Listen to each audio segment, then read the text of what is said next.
ଆଉ ଗୋଟେ ନୂଆ ବେଶ ମାନେ କି ନବ ଯୌବନ ବେଶ କୁହାଯାଏ। ଆଜି ଭଗବାନଙ୍କର ଆଉ ଥରେ ତାଙ୍କୁ ରଙ୍ଗ ଲାଗିବ, ତାଙ୍କୁ ନୂଆ ବେଶ ଆସିବେ। ତ ଆଜି ଦିନରେ ଜଗନ୍ନାଥ ଆଜି ଏ ହେଇକିରି କାଲିକି ସେ ଦର୍ଶନ ଦେବେ ସମସ୍ତଙ୍କୁ ଆସିକିରି। ତ ଆମର ଏଇ ସଂସ୍କୃତି, ଆମର ଏଇ ଗୀତା ଭାଗବତ ଐତିହ୍ୟ ଆମକୁ ଜାଣିବାକୁ ପଡିବ, ଯୋଉଟା କି ଆଜିକା ସମୟରେ ଆମର ପିଲାମାନେ ବିଶେଷ କରି ଧୀରେ ଧୀରେ ଏବେ ଯୋଉ ଜେନେରେସନ ଆସୁଛନ୍ତି ସମସ୍ତେ ଆକୁ ଭୁଲି ଯାଉଛନ୍ତି। ତ ସେଥିପାଇଁ ଗୀତା ଭାଗବତ ଆମର ଐତିହ୍ୟ ସଂସ୍କୃତି ଜ୍ଞାନ ଆମର ଭାରତ ବର୍ଷରେ ଏଥିପାଇଁ ଆଜି ଲୋକମାନେ ବିଦେଶରୁ ଆସୁଛନ୍ତି ଆମର ଏହି ଜ୍ଞାନ ପାଇବା ପାଇଁ, ଏହି ଆମର ଭାରତ ସଂସ୍କୃତି ଶିଖିବା ପାଇଁ ବିଦେଶରୁ ଆସନ୍ତି। ବଟ୍ ଆମ ଭାରତରେ ଦେଖନ୍ତୁ ଆଜି ଆମ ସଂସ୍କୃତିକୁ ଛାଡି ଆମେ ପାଶ୍ଚାତ୍ୟ ଦେଶକୁ ଆମେ ଯାଉଛେ କିଛି ଇନକମ ପାଇଁ, କିନ୍ତୁ ସେମାନେ ଆଜି ଦେଖିବ ଯଦି ପାଶ୍ଚାତ୍ୟ ଦେଶରୁ ଆସୁଛନ୍ତି ଜଗନ୍ନାଥ ରଥଯାତ୍ରା ଦେଖ କେତେ ବିଦେଶୀ ଆସୁଛନ୍ତି, ଭଗବାନଙ୍କ ନାମ କରୁଛନ୍ତି, ଗୀତା ଭାଗବତ ପଢୁଛନ୍ତି। କେତେ ପ୍ରକାର ଧର୍ମର ଲୋକ ଅଛନ୍ତି, ମୁସଲିମ ଇସାଇ ଖ୍ରୀଷ୍ଟିଆନ ସବୁ ପ୍ରକାର ଲୋକ ଆସୁଛନ୍ତି ଭାରତକୁ ଶିକ୍ଷା କିଛି ଶିଖିବା ପାଇଁ।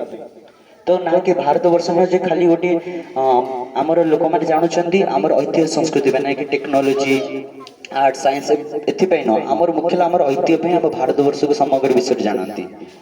ତ ସେଥିପାଇଁ ଏଇ ଗୀତା ଭାଗବତ ହରିନାମକୁ ପ୍ରଚାର କରିବା ପାଇଁ ଯୋଉ ଦେଖୁଛ ରଥ ଆସିଛି ମାୟାପୁର ମଥୁରା ଭାରତର ଏମିତି ପୁରା ଅଲମୋଷ୍ଟ ପୁରା 40 ହେଲାଣି ପୁରା ସମ୍ପୂର୍ଣ୍ଣ ଭାରତ ଭ୍ରମଣ କରି ଏବେ 3 ବର୍ଷ ହେଲା ଯୋଉ ରଥ ଦେଖୁଛ ଇସ୍କନ ତରଫରୁ ଏ ନାମ ସଂକୀର୍ତ୍ତନ ନବଦୀପ ମାୟାପୁର ଆସିଛି। ଇସ୍କନ ଇସ୍କନ ଅର୍ଥାତ international society for Krishna consciousness. ଏମିତି ଗାଁ ଗାଁ ଯାଇ ଲୋକମାନଙ୍କୁ ଗୀତା ଭାଗବତ ଦେଖ ଆଜି ବଡ ବଡ ସ୍କୁଲ ଭାରତରେ ନାହିଁ, ଆଜି ବିଦେଶରେ ଅକ୍ସଫୋର୍ଡ ୟୁନିଭର୍ସିଟି କ୍ୟାନଭାସ ଏମିତି ବଡ ବଡ ୟୁନିଭର୍ସିଟି ଆଜ ଏ ସବଜେକ୍ଟ ହିସାବରେ ଭଗବତ ଗୀତାକୁ ପଢା ଯାଉଛି।